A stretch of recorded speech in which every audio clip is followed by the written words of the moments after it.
जी, तो नाज़रीन, अगर आप भी उन तमाम तर लोगों में से शामिल हैं जो इस साल सोलर नेट मीटरिंग और सोलर की इंस्टॉलेशन की तरफ मूव होना चाह रहे हैं, तो ये वीडियो जो है वो आपको सोलर की इंस्टॉलेशन से पहले जो है वो एक बार लाजमी देखनी चाहिए, ताकि आप नेट मीटरिंग के उन तमाम तर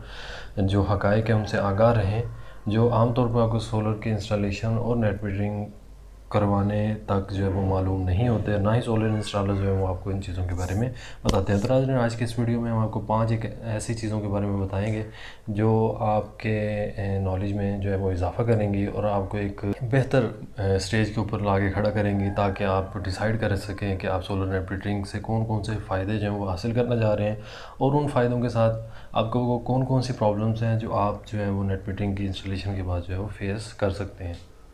लेकिन अगर आप 5 या 5 किलोवाट से ज़्यादा जितना भी सोलर की इंस्टॉलेशन करवाना चाहते हैं अपने घर के ऊपर, तो आपको ये चीज़ें जो है वो जानना बहुत ज़रूरी है कि 5 किलोवाट से उतनी जितनी भी पावर के इन्वर्टर आप परचेज़ करेंगे मार्केट में, वो आमतौर पे आपको 3 फेज़ जो इन्वर्टर हैं वो आपको मार्केट में मिलते हैं।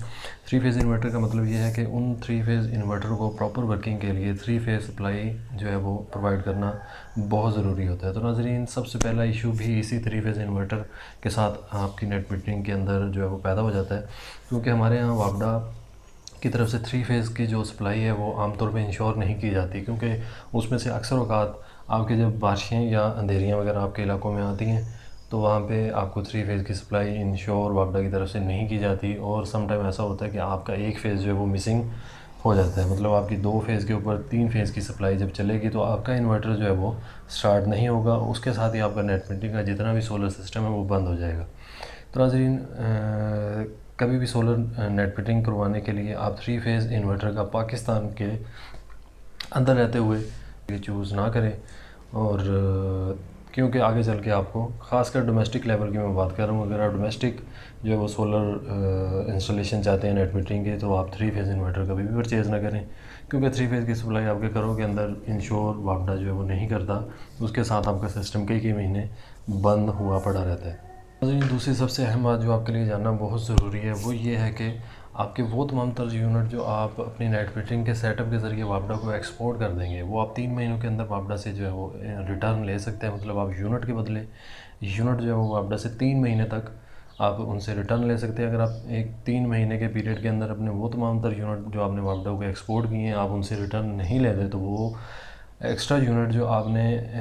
वापस वापडा से नहीं लिए, वो वापडा जो है वो क्रेडिट की शक्ल में आपके बिल के अंदर जो है वो शिफ्ट कर देगा। उसका मतलब ये है कि आप उन 3 महीनों के बाद अपने एक्सपोर्टेड शुदा यूनिट्स को यूनिट के साथ रिप्लेस नहीं कर सकते, बल्कि उस अमाउंट के साथ रिप्लेस करेंगे जो आपसे वापडा उन तमाम तर यूनिट को परचेज़ करके आपको बिल के अंदर क्रेडिट की शक्ल में देता है। उसका नुकसान आपको ये होता है कि आप वो यूनिट अगर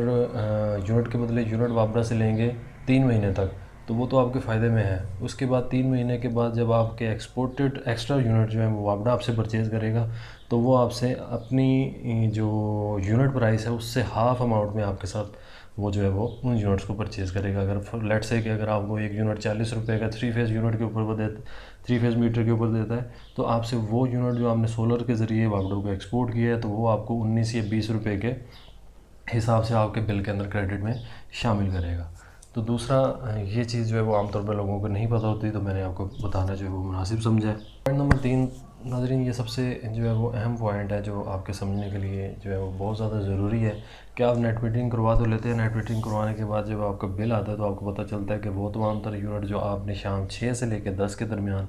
पूरे महीने के अंदर कंज्यूम किए हैं, लेट्स से कि वो 400 यूनिट है या 500 यूनिट है, उन 400-500 यूनिट्स का बिल जो है वो वापडा आपसे ज़रूर लेता है, क्योंकि वो तमाम तर यूनिट आपके सोलर से प्रोड्यूस होने वाले यूनिट्स के साथ जो है वो नेट ऑफ नहीं किए जाते। मतलब आपके अगर सोलर से प्रोड्यूस होने वाले यूनिट जो हैं वो उन यूनिट्स से ज़्यादा भी हैं,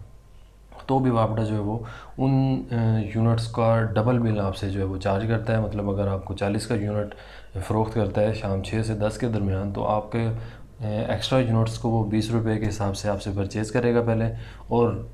बाकी जो आपने शाम 6 से 10 के दरमियान मतलब पीक आवर्स के दरमियान वापडा से यूनिट इंपोर्ट किए होंगे, उनका 40 रुपये के हिसाब से आपको जो बिल है वो भेजेगा। तो आपने अपनी कंजप्शन जो है शाम 6 से 10 के दरमियान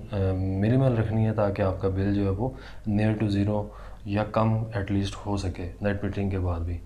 पॉइंट नंबर 4, जो कि मैं आपको पहले ही पॉइंट नंबर 3 के अंदर बता चुका हूँ कि आपके वो तमाम तरह यूनिट जो आप वापडा को सोलर के ज़रिए एक्सपोर्ट करते हैं, वो वापडा आपसे कम कीमत में परचेज़ करता है। और अगर आप वही यूनिट जो है वो वापडा से इंपोर्ट करते हैं तो आपको वो डबल कीमत के ऊपर जो है वो यूनिट दिया जाता है। मतलब आपके सोलर से प्रोड्यूस होने वाला यूनिट, एक्स्ट्रा यूनिट जो आपने कंज्यूम नहीं किए, वो 19 रुपये फ़ी यूनिट के हिसाब से वापडा आपसे परचेज़ कर लेता है। और अगर आप सोलर से प्रोड्यूस होने वाले यूनिट्स के अलावा वापडा से कोई यूनिट इंपोर्ट करते हैं तो वो आपको 35 से 40 रुपए की रेंज के अंदर आपको एक यूनिट जो है वो वापडा फ़रोख्त करता है। मतलब कि